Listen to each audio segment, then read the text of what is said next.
Hello student, welcome to my channel learn with Sakshi. I hope आप सभी अच्छे होंगे स्टूडेंट। आज हम कंटिन्यू करेंगे क्लास 8 का मैथ्स का चैप्टर 5। चैप्टर का नाम है स्क्वायर एंड स्क्वायर रूट। तो पहले चैप्टर के नाम से ही आपको मालूम चल रहा है कि हम क्या पढ़ेंगे, स्क्वायर पढ़ेंगे और स्क्वायर रूट के बारे में पढ़ेंगे। तो पहले जान लेते हैं स्क्वायर क्या होता है और स्क्वायर रूट क्या होता है। तो स्टूडेंट, स्क्वायर क्या होता है? जैसे हमारे पास कोई एक नंबर है, जैसे हमारे पास 1 है। अगर हम 1 को 1 से ही मल्टीप्लाई करेंगे और उसका जो आंसर आएगा तो उसको हम क्या बोलते हैं? Square of this number. मतलब 1 का स्क्वायर कितना होगा? 1 ही होगा। जैसे 2 है, 2 को हाँ अगर हम 2 से ही मल्टीप्लाई कर रहे हैं और मल्टीप्लाई करने पे जो आंसर आ रहा है उसको हम क्या बोलेंगे? स्क्वायर। 3 है, 3 को 3 से ही मल्टीप्लाई कर रहे हैं, मल्टीप्लाई करने पे 9 आता है तो उसको हम बोलते हैं 3 का स्क्वायर। कितना होता है? 9। ऐसे जैसे हम किसी नंबर को, जैसे ये 2 को 2 से मल्टीप्लाई किया, जो आंसर आया 4, तो ये 2 का स्क्वायर है। जैसे इसको रिप्रेजेंट करते हैं 2 को पावर 2 इज 4, ये हो जाता है स्क्वायर। इसको बोलते हैं स्क्वायर। किसी भी नंबर पे ऐसे पावर होगी ना, जैसे 5 के ऊपर 2 लिखा हुआ है, इसका मतलब 5 का स्क्वायर निकालना है। और 5 का स्क्वायर कितना होता है? 5 को 5 से ही मल्टीप्लाई करने पे जो आंसर आएगा वही उसका स्क्वायर है। मतलब 25, 5 5 जो 25। ऐसे ही मैंने सारे नंबर्स के यहाँ पे स्क्वायर निकाल के रखे हुए हैं। 11 का भी निकाला है। स्टूडेंट, आपको कम से कम 20 तक के स्क्वायर आ जाने चाहिए। और अभी आपको मालूम चल गया है ना स्क्वायर क्या होता है।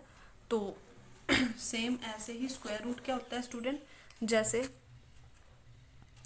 हमारे पास ये लिखा हुआ है ना, 11 का स्क्वायर कितना? 11 का स्क्वायर 121। तो यहाँ पे मैंने लिख दिया 121। अगर कोई ये तो हमारे पास है 11 का स्क्वायर कितना होता है, ठीक है। अगर कोई पूछे 11 का स्क्वायर रूट, अब स्क्वायर रूट क्या होता है? जैसे ही यहाँ पे 2 है ना पावर, तो ये जहाँ इक्वल टू के दूसरी साइड जाती है ना जब, तब ये रूट बन जाती है। तो स्क्वायर दूसरी साइड जाता है तो रूट बन जाता है। और इसको हम बोलते हैं, ये जो सिंबल है ना ऐसे करके, इसको हम बोलते हैं स्क्वायर रूट। अगर हमसे कोई पूछे कि 121 का स्क्वायर रूट क्या होगा, तो हमारा आंसर होगा 11। बस ऐसे ही है ना इजी स्टूडेंट। ये इसमें डिफरेंस है। ये स्क्वायर होता है, जैसे कि पावर 2 होगी तो हम बोल लेंगे स्क्वायर है, और इक्वल टू के दूसरी साइड जाएगा तो ये रूट बन जाता है, तो इसको हम बोलते हैं स्क्वायर रूट। नेक्स्ट यहाँ पे आप देख रहे हैं कि सारे नंबर का स्क्वायर रूट जो आया है वो किस से एंड हो रहा है? या तो 1 से, फिर 4 से एंड हो रहा है, 9 आ रहा है। वंस प्लेस का डिजिट देखना है, 6 आ रहा है, 5 आ रहा है, 6 आ रहा है, 9 आ रहा है, 4 आ रहा है, 1 आ रहा है। पर स्टूडेंट यहाँ पे कहीं पे भी वंस प्लेस के डिजिट में 2 नहीं आ रहा है। 2 नहीं आ रहा, 3 नहीं आ रहा, 7 नहीं आ रहा, 8 भी नहीं आ रहा वंस प्लेस के डिजिट में। 0 आ रही है। 0 कैसी आ रही है? पेयर में। जब 0 पेयर में होगी तभी हम उस नंबर का स्क्वायर मानेंगे उसको। तो जैसे यहाँ पे 2 3 7 8, इसका मतलब कि 2 3 7 8 कभी भी किसी के स्क्वायर में वंस प्लेस का डिजिट नहीं होता। तो किसी भी नंबर का हम अगर हम स्क्वायर निकालेंगे तो उसके वंस प्लेस पे कभी भी 2 3 7 8 कभी नहीं होगा। और अगर होगा तो ओनली ये होगा, 1 होगा, 4 हो सकता है, 9 6 5 ऐसे ऐसे नंबर होंगे। तो वो परफेक्ट स्क्वायर तभी होगा।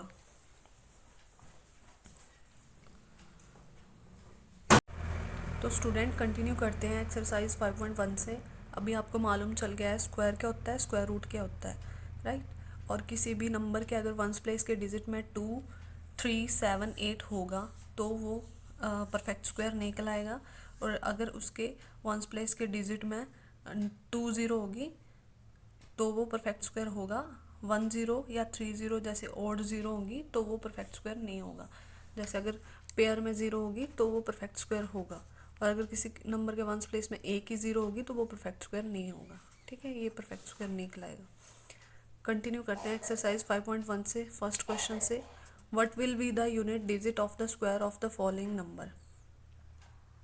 यहाँ पे पूछा गया है फर्स्ट क्वेश्चन में कि इन जो सारे नंबर दे रखे हैं हमें, इनका यूनिट डिजिट स्क्वायर, अगर उसका स्क्वायर निकालें इस नंबर का तो उसके यूनिट डिजिट पे क्या कौन सा नंबर आएगा। तो जैसे अगर हम 81 का स्क्वायर निकालें, मैंने अभी बताया कि स्क्वायर का मतलब क्या होता है? इन्होंने बोला ना 81 का स्क्वायर, 81 का स्क्वायर का मतलब होता है 81 को 81 से ही मल्टीप्लाई करना। अगर मल्टीप्लाई करने पे जो आंसर आएगा वो हमारा स्क्वायर कहलाएगा। तो इन्होंने पूछा unit digit of the square. अब यूनिट डिजिट क्या होगा, ये बोल रहा है कि स्क्वायर निकालने के बाद जो नंबर आएगा उसका यूनिट डिजिट, जैसे मानो यहाँ पे आया 7867, तो यूनिट डिजिट कौन सा होगा, ये वाला नंबर वंस प्लेस पे जो नंबर होगा ना, ये यूनिट डिजिट क्या होगा। इसमें हमें बस यही बताना है कि यूनिट डिजिट क्या होगा स्क्वायर निकालने पे। तो यहाँ पे आप देखो इसका ईजी तरीका क्या है, जैसे हम 81 को 81 से मल्टीप्लाई करेंगे तो हमें लेंथ ही बढ़ जाएगा। तो हम क्या करेंगे, ओनली इसके वंस प्लेस के डिजिट को ही मल्टीप्लाई करेंगे। वंस प्लेस का डिजिट क्या है, यहाँ पे भी 1 और यहाँ पे भी 1, तो 1 मल्टीप्लाई 1 करेंगे तो क्या आंसर आ जाएगा स्टूडेंट, 1 नहीं आएगा। तो इसका मतलब अगर हम इस नंबर का स्क्वायर निकालेंगे तो उसका यूनिट प्लेस का डिजिट क्या होगा, यूनिट डिजिट 1 होगा। ठीक है, जैसे यहाँ पे देख लो ये कितना लेंथी है। अब इसको 26387 को 26387 से मल्टीप्लाई करेंगे तो कितना लंबा पड़ जाएगा। तो हमें तो बस यूनिट डिजिट बताना है, तो हम क्या करेंगे, इसका जो दोनों का यूनिट डिजिट है ना, इनको मल्टीप्लाई करेंगे जो वंस प्लेस के डिजिट है। तो मतलब 7 और 7 को ही मल्टीप्लाई करेंगे और हमें पता चल जाएगा कि यूनिट प्लेस पे कौन सा नंबर आएगा।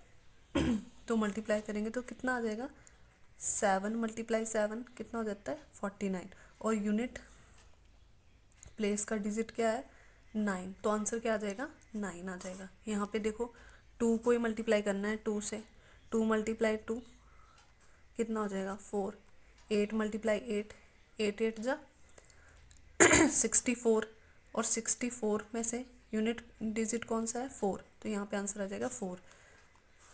799, तो यहाँ पे क्या करेंगे, बस 799 का स्क्वायर निकालना है, तो इसका मतलब 799 मल्टीप्लाई 799, तो बस क्या करेंगे, इनके यूनिट डिजिट को ही मल्टीप्लाई करेंगे। 9 9 जा 81, और यूनिट प्लेस का डिजिट कौन सा है 1, तो यहाँ पे 1 आ जाएगा। यहाँ पे भी इस नंबर को मल्टीप्लाई करेंगे, 0 मल्टीप्लाई 0 ही होगा, तो आंसर कितना आ जाएगा 0। 3 मल्टीप्लाई 3, तो आंसर आ जाएगा 9।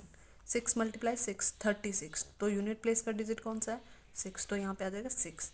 4 मल्टीप्लाई 4 16, तो यहाँ पे 16 में से यूनिट डिजिट कौन सा है 6, तो यहाँ पे आ जाएगा 6।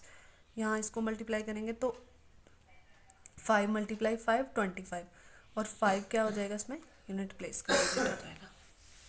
बस यहाँ से ऐसे फर्स्ट क्वेश्चन हो गया है, हमें कुछ नहीं करना था। इन्होंने बोला था अगर इन नंबर का स्क्वायर निकालेंगे तो स्क्वायर निकालने के बाद जो आंसर आएगा उसका यूनिट डिजिट कौन सा होगा। तो यूनिट डिजिट हमने बहुत इजी मेथड से निकाल लिया है, ज़्यादा इसको पूरा एक्सप्लेन करके नहीं दिखाना है हमें, बस यूनिट डिजिट ही बताना है, स्क्वायर आने के बाद यूनिट डिजिट क्या होगा इनका। ठीक है, तो ये ऐसे निकाल लिया हमने। नेक्स्ट चलते हैं क्वेश्चन नंबर 2 पे। The following numbers are obviously not perfect square, give the reason. बोल रहे ये जो फॉलोइंग नंबर्स दे रखे हैं ना, ये परफेक्ट स्क्वायर नहीं है। और परफेक्ट स्क्वायर कौन से होते हैं, जैसे हम दो नंबर को मल्टीप्लाई करें, जैसे 11 मल्टीप्लाई 11, तो आंसर आ जाएगा 121, और ये 11 का स्क्वायर होगा।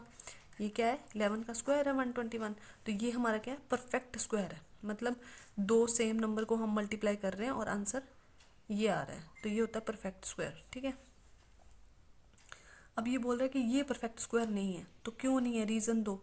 इन्होंने पहले बोला कि ये है नहीं परफेक्ट स्क्वायर। ठीक है, तो हमने क्या पढ़ा था कि जिस भी नंबर के यूनिट डिजिट अगर 2 होगा, 3 होगा, 7 होगा, 8 होगा, तो वो 2 होगा, 3 होगा, 7 होगा, 8 होगा, या फिर ओड ज़ीरो होगी, जैसे 1 ज़ीरो होगी यूनिट प्लेस पे, या फिर 3 ज़ीरो होगी, तो वो कभी भी परफेक्ट स्क्वायर नहीं होगा। ठीक है, तो हम क्या लिखेंगे यहाँ पे, कुछ नहीं, छोटा सा आंसर देना है, it ends with 7 at unit place, so it can't be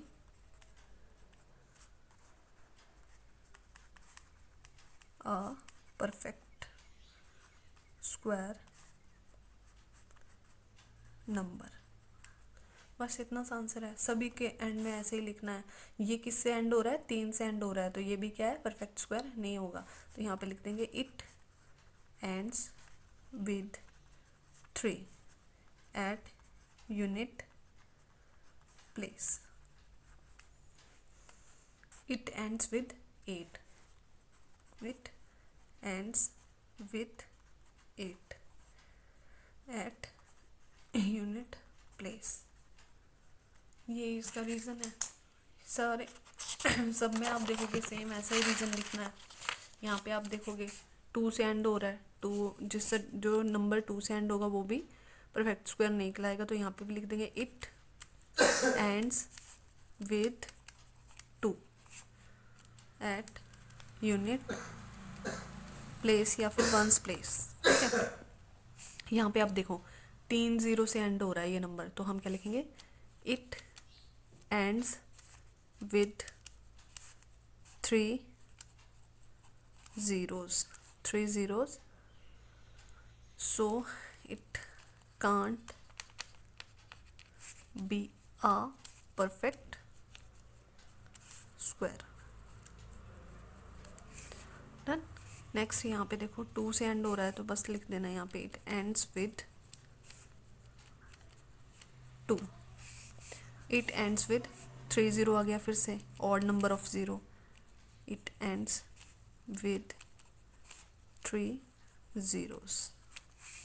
it ends with 1 0 से 1 और 3 क्या होता है, ऑड नंबर ही होता है ना, तो अगर 1 0 से एंड हो रहा है तब भी क्या होगा, परफेक्ट स्क्वायर नहीं होगा नंबर। It ends with 1 0। बस ये क्वेश्चन यहीं पे कंप्लीट हो गया। बहुत इजी है स्टूडेंट, बस कुछ नहीं करना था, रीज़न ही बताना था कि क्यों नहीं बन सकते ये परफेक्ट स्क्वायर। ठीक है, नेक्स्ट क्वेश्चन पे चलते हैं। The square of which of the following would be odd number.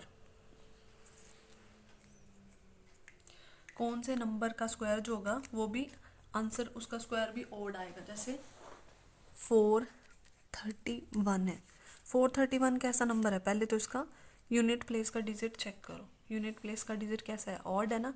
Odd number कौन से होते हैं, 1 3 5 7 9। अब जिस भी नंबर के एंड में 1 3 5 7 9 होगा ना, वो ऑड नंबर होगा। और ऑड नंबर का अगर हम स्क्वायर कर देंगे, मतलब 431 का स्क्वायर करेंगे, तो हमारा आंसर भी कितना आएगा, ऑड ही आएगा। राइट, तो हमारा आंसर भी क्या आएगा, ऑड नंबर ही आएगा। तो इन्होंने पूछा है कौन कौन से जो नंबर दे रखे हैं उनका स्क्वायर जो होगा वो ऑड नंबर होगा, तो इसका क्या होगा, स्क्वायर करेंगे, स्क्वायर निकालेंगे तो क्या होगा, ऑड नंबर होगा। यस, ऑड नंबर होगा इसका। इसका देखो यहाँ पे कैसा यूनिट प्लेस का डिजिट देखो 6 है। 6 कैसा है, इवन नंबर है, तो इसका मतलब 2 8 2 6 को अगर हम स्क्वायर निकालेंगे तो कैसा नंबर आएगा, इवन नंबर आएगा। ठीक है, नेक्स्ट देखो इसका 9 कैसा है, ऑड नंबर है, इसका मतलब 7 7 7 9 का स्क्वायर निकालेंगे तो कैसा आएगा, इवन सॉरी ऑड नंबर आएगा, क्योंकि 9 क्या है, ऑड नंबर है ना, तो ऑड नंबर का स्क्वायर निकालेंगे तो आंसर भी ऑड ही आएगा। ठीक है, नेक्स्ट 4 क्या है, इवन नंबर है, तो इसका मतलब 82004 का स्क्वायर निकालेंगे तो हमारा आंसर भी क्या आ जाएगा, इवन नंबर ही आएगा। बस ये इसका आंसर है। यहीं पे ये क्वेश्चन नंबर 3 भी कंप्लीट होता है। तो आई होप आपको समझ आ गया होगा अच्छे से। यहाँ से हमने क्वेश्चन नंबर 1 कर लिया, यहाँ पे कुछ नहीं था, बस यूनिट डिजिट बताना था, स्क्वायर निकालने के बाद का यूनिट डिजिट निकालना था। तो हमने क्या किया, पूरा इसको 81 को पूरा प्रॉपर मल्टीप्लाई नहीं किया, बस यूनिट डिजिट ही फाइंड करना था, तो उनके यूनिट डिजिट के ही नंबर को मल्टीप्लाई करके आंसर निकाल लिए। ठीक है, नेक्स्ट पे रीज़न बताना था, वो भी इजी था। और उसके बाद क्या करना था, हमें कुछ नहीं यहाँ पे बताना था कौन से नंबर का स्क्वायर करने पे आंसर ऑड नंबर आएगा और कौन से पे इवन आएगा।